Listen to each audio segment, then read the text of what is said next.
Hello ನಮಸ್ತೆ and welcome back to my channel Swara Madhyama. ನಾನು ನಿಮ್ಮ ಪ್ರೀತಿಯ ಸುರಭಿ ವೆಂಕಟೇಶ್. ತುಂಬ ದಿನ ಆದಮೇಲೆ ಶಂಕರ್ ಪೋಳಿ ಮಾಡೋಣ ಅಂತ ಅಂದ್ಕೊಂಡೆ. ಏಕೆಂದರೆ ಸಂಜೆ ಹೊತ್ತು ಸ್ನ್ಯಾಕ್ಸ್ ಥರ ಕುರುಮ್ ಅಂತ ತಿನ್ನೋಕ್ಕೆ ಚೆನ್ನಾಗಿರುತ್ತೆ ಅಂತ. ಆದರೆ ಇದೇನು ಹೆಲ್ತಿ ಅಂತ ಹೇಳಕ್ಕೆ ಹೋಗಲ್ಲ, ಏಕೆಂದರೆ ಡೀಪ್ ಫ್ರೈ ಹಾಗೆ ಯೂಸ್ ಮಾಡ್ತಿರೋದು ಮೈದಾ. ಇದರದು ಥರ ಕ್ರಿಸ್ಪ್ನೆಸ್ ಬರಲ್ಲ ಅಂತ ಮೈದಾನೇ ಯೂಸ್ ಮಾಡ್ತಿರೋದು. ತುಂಬ ಸಿಂಪಲ್ ರೆಸಿಪಿ. ಇದ್ರೊಳಗೆ ಖಾರದ್ದು ಮಾಡ್ಕೋಬೋದು, ಸಿಹಿದು ಮಾಡ್ಕೋಬೋದು ಶಂಕರ್ ಪುಡಿ. ಬಟ್ ಇವತ್ತು ಮಾಡ್ತಿರೋದು ಸಿಹಿದು. ಇದಕ್ಕೆ ತೊಗೊತಿರೋದು ಫಸ್ಟ್ 1/4 kg ಮೈದಾ ಹಾಕೋತಾ ಇದ್ದೀನಿ. ಜರ್ಡಿ ಎಲ್ಲ ಹಿಡಿದು ಇಟ್ಕೊಂಡಿದ್ದೀನಿ. ಅದನ್ನು ನೀವು ಕ್ಲೀನ್ ಇದ್ರೆ ಡೈರೆಕ್ಟಾಗಿ ಅದನ್ನೇ ಹಾಕೋಬೋದು. ಮೈದಾಗೆ 50 ಗ್ರಾಮಷ್ಟು ಚಿರೋಟಿ ರವೆ,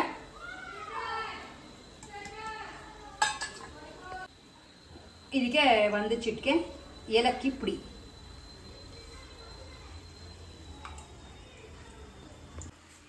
ಇದಕ್ಕೆ ಒಂದು 50 ಗ್ರಾಮಷ್ಟು ತುಪ್ಪ ಹಾಕೋತಾ ಇದ್ದೀನಿ. ತುಪ್ಪ ಹಾಕೋಕ್ಕಿಂತ ಮುಂಚೆ ಒಂದ್ಸಲ ಕ್ಲೀನಾಗಿ ಮಿಕ್ಸ್ ಮಾಡ್ತಾ ಇದೆ, ರವೆ ಮತ್ತು ಮೈದಾ ಮಿಕ್ಸ್ ಆಗಲಿ ಅಂತ. ಇದಕ್ಕೆ ಈಗ ಬೇಕಾದ್ರೆ ನೀವು ಕಾಯಿಸಿ ಕೂಡ ಹಾಕೋಬೋದು, ಇಲ್ಲ ಅಂದರೆ ನಾವು ಕಲಸೋ ಒಂದು ಲೈಕ್ ಕೈ ಹದಕ್ಕೇನೆ ಕೈ ಬಿಸಿಗೆ ತುಪ್ಪ ಕರಗ್ಕೊಳ್ಳುತ್ತೆ. ಒಂದು 50 ಗ್ರಾಮಷ್ಟು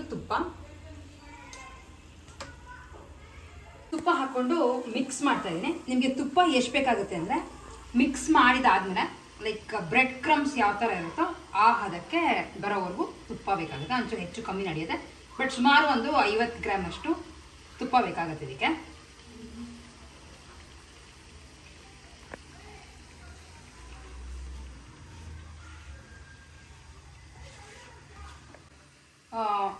ಹದ ಕರೆಕ್ಟಾಗಿದೆ. ಇನ್ನು ನೀರು ಹಾಕಿಲ್ಲ. ಇದು ಎಲ್ಲಿವರೆಗೂ ಬರಬೇಕು ಅಂದರೆ ಸಿಂಪಲ್ಲಾಗಿ ಒಂದ್ಸಲ ಹಿಂಗೆ ಮುಷ್ಟಿ ಹಿಡಿದ್ರೆ ಆ ಶೇಪ್ ಹಾಗೆ ಕುತ್ಕೋಬೇಕು. ಸೊ ಅಷ್ಟಿದ್ರೆ ತುಪ್ಪ ಸಾಕು ಅಂತ. ಈಗ ಇದಕ್ಕೆ ಪಾಕ ರೆಡಿ ಮಾಡ್ಕೊಂಡಿದ್ದೀನಿ. ಆ್ಯಕ್ಚುಲಿ ರೆಡಿ ಮಾಡ್ಕೊಂಡಿದ್ದು ವಿಡಿಯೋ ಮಿಸ್ ಆಗಿ ಹೋಗ್ಬಿಟ್ಟಿದೆ. ಸೊ ಹಾಗಾಗಿ ನಿಮ್ಗೆ ಹೇಳ್ತಾ ಇದ್ದೀನಿ ಅಷ್ಟೇ. ಒಂದು ಸ್ವಲ್ಪ ನೀರಿಗೆ ಸಕ್ಕರೆ ಹಾಕ್ಕೊಂಡು ಕರಗಿಸ್ಕೊಂಡಿದ್ದೀನಿ. ಅದೇ ಬಿಸಿ ನೀರಿಗೆ ಸಕ್ಕರೆ ಹಾಕ್ಕೊಂಡು ಕರಗಿಸ್ಕೊಂಡಿದ್ದೀನಿ. ಸುಮಾರು 175 ಗ್ರಾಮ್ ಅಷ್ಟು ಸಕ್ಕರೆ. ಎಳೆ ಪಾಕ ಏನಿಲ್ಲ, ನಾರ್ಮಲ್ ಸಕ್ಕರೆ ನೀರು ಅಷ್ಟೇ. ಇದು ಸಿರಪ್ ಅಷ್ಟೇ, ಶುಗರ್ ಸಿರಪ್ ಅಂತೀವಲ್ಲ ಅಷ್ಟೇ.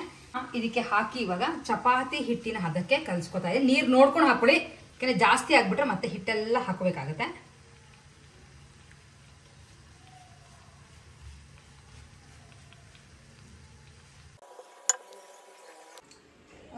ಬೇರೆ ಮೇಲೇನು ನೀರು ಹಾಕೊಳ್ಳೋಕೆ ಹೋಗಿಲ್ಲ. ಸಕ್ಕರೆ ಪಾಕ ಎಷ್ಟಿತ್ತು ಅಷ್ಟರೊಳಗೆ ಹಾಕಿ ಚಪಾತಿ ಹಿಟ್ಟಿನ ಹದಕ್ಕೆ ಹಿಟ್ಟನ್ನ ಕಲಸಿಟ್ಟು ಒಂದು 10 ನಿಮಿಷದಷ್ಟು ಇದನ್ನ ಲೈಕ್ ರೆಸ್ಟ್ ಮಾಡೋಕ್ಕೆ ಇಟ್ಟಿದ್ದೆ. ಅಂದರೆ ಏನು ಅಂತಂದರೆ ಕ್ಲೀನಾಗಿ ಸಕ್ಕರೆ ಪಾಕ ಎಲ್ಲ ಹೀರ್ಕೊಳ್ಳುತ್ತೆ ಅಂತ. ಈಗ ಇದು ರೆಡಿ ಆಗಿದೆ.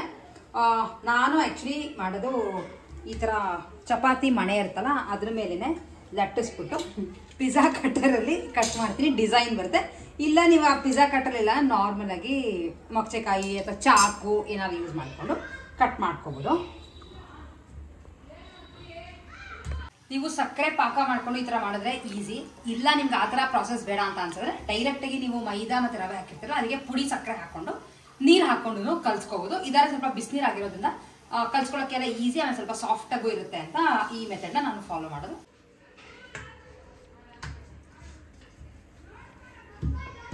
ಹಿಟ್ಟು ಹಾಕೊಳ್ಳೋ ಅಷ್ಟು ನೆಸೆಸಿಟಿ ಇಲ್ಲ.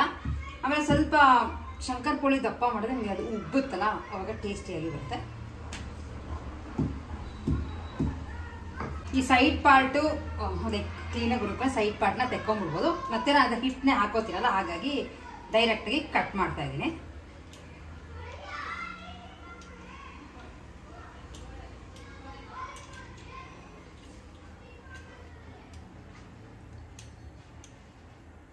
ಡೈಮಂಡ್ ಸ್ಕ್ವೇರ್ ರೌಂಡ್ ಯಾವ್ದಾರ ಮಾಡ್ಕೋಬೋದು. ರೌಂಡ್ ಬೇಕು ಅಂದರೆ ಅದರ ಒಂದು ಚಿಕ್ಕ ಮುಚ್ಚಳ ತೊಗೊಂಡು ಕಟ್ ಮಾಡಿಕೊಂಡ್ರೆ ಆಗುತ್ತೆ. ಎಣ್ಣೆ ಕಾಯ್ಕೆ ಇಟ್ಟಿದ್ದೀನಿ, ಚೆನ್ನಾಗಿ ಕಾದಿದೆ. ಈಗ ಈ ಪೀಸಸ್ನ ಒಂದೊಂದೇ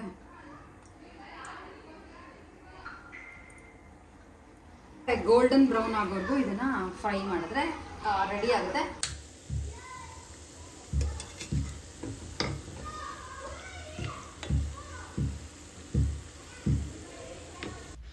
ಬೇಕ್ರಿಗಳಲ್ಲಿ ತೊಗೊಂಡು ಬಂದು ತಿನ್ನೋ ಬದಲು ಆ್ಯಕ್ಚುಲಿ ಸ್ನ್ಯಾಕ್ಸ್ಗೆ ಬೇಕು ಅಂದರೆ ಅಪರೂಪಕ್ಕೆ ಒಂದು ಸಲ ಈ ಥರದ್ದು ಮಾಡಿ ಇಟ್ಕೊಂಡ್ರೆ ಆಲ್ಮೋಸ್ಟ್ 1 ವೀಕ್ ಅಷ್ಟು ಇದನ್ನು ಸ್ಟೋರ್ ಮಾಡ್ಬೋದು ಏರ್ ಟೈಟ್ ಕಂಟೈನರ್ಗಳಲ್ಲಿ ಹಾಕಿಟ್ರೆ. ಆ್ಯಂಡ್ ಇವುಗಳು ಡೆಫಿನೆಟ್ಲಿ ಮಾಡಿ ಹೇಗೆ ಬಂತು ಅಂತ ಹೇಳೋದನ್ನು ಮಿಸ್ ಮಾಡಿಬಿಡಿ.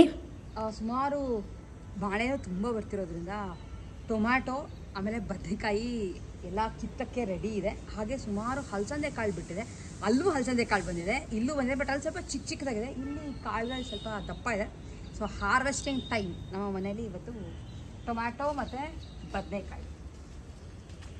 ಆ್ಯಂಡ್ ಅದು ನೋಡೋಕ್ಕೆ ಇಲ್ಲಿ ನೋಡಿ, ಕಿತ್ತಕ್ಕಿಂತ ಮುಂಚೆ ನಿಮ್ಗಳಿಗೂ ತೋರಿಸೋಣ ಅಂತ ಅಂದ್ಕೊಂಡೆ. ಸುಮಾರಿದೆ ಆ್ಯಂಡ್ ಸಕ್ಕದಾಗಿ ಹಣ್ಣಾಗಿದೆ ಎಲ್ಲಾನು. ಏನು ಬ್ಯೂಟಿಫುಲ್ ಆಗಿದೆ. ನಾನು ಆ್ಯಕ್ಚುಲಿ ಟೊಮ್ಯಾಟೊ ಅವೆಲ್ಲ ತೊಗೊಂಡ್ಬಂದು ಎಷ್ಟೊಂದು ದಿನಗಳೇ ಆಗೋಗಿದೆ. ಇಲ್ಲಿರೋದೇ ನಮಗೆ ಸಾಕಾಗ್ತದೆ ಮಾಡ್ಕೊಳ್ಳೋಕ್ಕೆ.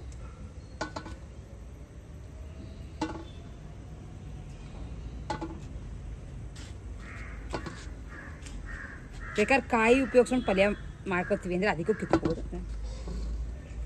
ನೆಕ್ಸ್ಟ್ ಬದನೆಕಾಯಿ.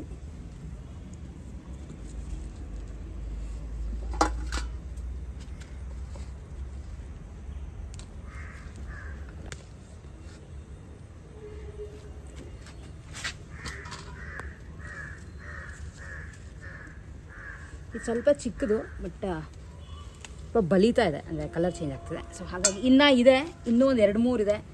ಇನ್ನೊಂದು ಸ್ವಲ್ಪ ದೊಡ್ಡದಾಗ್ಬೋದು. ಇಲ್ಲೊಂದಿದೆ, ಹಾಗೆ ಇಲ್ಲಿ ಒಂದಿದೆ.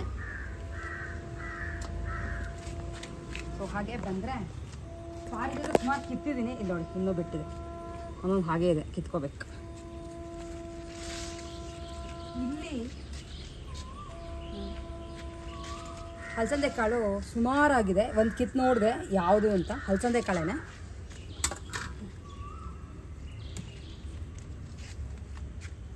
ಬಲ್ತಿರೋದು ಮಾತ್ರ ಕಿತ್ತಾ ಇದ್ದೀನಿ.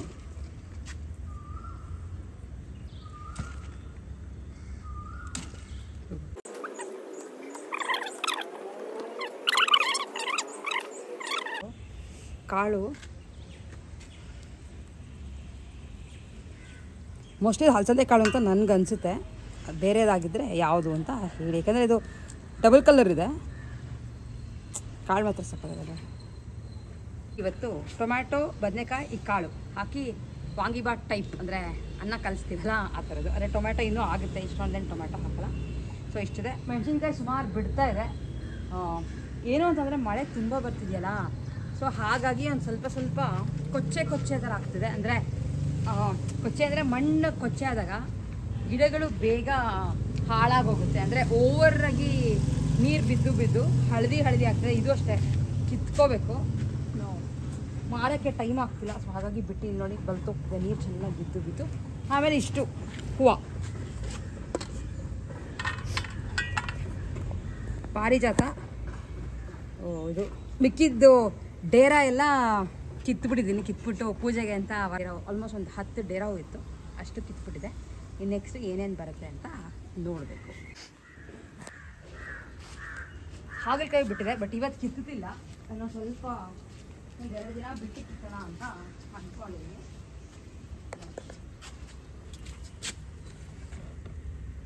ಇಲ್ಲೊಂದಿದೆ, ಇಲ್ಲೊಂದೆರಡು ಆಗ್ತಾಯಿದೆ ಹಾಗಲಕಾಯಿ. ಆ್ಯಂಡ್ ಇದಂತೂ ಸಾಕಷ್ಟು ಬರ್ತಿದೆ. ಟೊಮ್ಯಾಟೊ ಎಲ್ಲ ಕಡೆ ಹಾಕ್ಬಿಟ್ಟಿದ್ದೀನಿ. ಇದೆಲ್ಲ ಹಣ್ಣಾಗಿ ಕಿತ್ತು ಇನ್ನೂ ಇದನ್ನೇ ಇಟ್ಕೊಂಡಿದ್ದೀವಿ. ಬಟ್ ತುಂಬ ಹುಳಿಯಾಗಿದೆ ಅದು ಚೆರಿ ಟೊಮ್ಯಾಟೊ. ಬಟ್ ಪ್ರತಿ ಸಲ ಸಲಾಡ್ಗೆ ಅಂತಲೇ ಯೂಸ್ ಮಾಡೋಕ್ಕಾಗಲ್ಲ ಅಂತ ಸಾರಿಗೆ ಹುಳಿಗೆ ಏನಿಗೆ ಬೇಕೋ ಟೊಮ್ಯಾಟೊ ಕಿತ್ತು ಹಾಕ್ತಾಯಿದ್ದೀನಿ. ಆ್ಯಂಡ್ ಇಲ್ಲಿ ಮೆಣಸಿನ್ಕಾಯಿ ಸುಮಾರು ಬಿಟ್ಟಿದೆ. ಸೊ ಬಂದರೆ ಒಟ್ಟಿಗೆ ಅರ್ಧ kg ಹತ್ರ ಸಿಗ್ಬೋದು. ಚೆನ್ನಾಗಿ ಹೂವಾಗಿದೆ. ಸದ್ಯಕ್ಕೆ ಎಲ್ಲದಕ್ಕೂ ಏನು ಹುಳ ಬಂದಿಲ್ಲ. ಕೆಲವಕ್ಕೆ ಬರ್ತಿದೆ, ಹಣ್ಣಾಗಿರುತ್ತಲ್ಲ ಆ ಥರದಕ್ಕೆ ಬರ್ತಾ ಇದೆ. ಸೊ ಏನಾದರೂ ಅದಕ್ಕೆ ಸ್ಪ್ರೇ ಮಾಡಬೇಕು. ಈಗ ಸ್ಪ್ರೇ ಮಾಡಿದ್ರು ವೇಸ್ಟ್, ಯಾಕೆಂದರೆ ಮಳೆ ಇರೋದ್ರಿಂದ ಸ್ಪ್ರೇ ಮಾಡಿ ಹೋಗಿರ್ತೀನಿ, ಮಳೆ ಬಂದೆಲ್ಲ ಔಷಧಿ ಹೊಟ್ಟೋಗುತ್ತೆ. ಸೊ ಎಸ್, ಇಷ್ಟು ಸದ್ಯಕ್ಕೆ ಅಪ್ಡೇಟ್ ಇದೆ ನಮ್ಮ ಟೆರೇಸ್ ಗಾರ್ಡನಲ್ಲಿ. 1/4 kg ಟೊಮ್ಯಾಟೊ ಬಂದಿದೆ.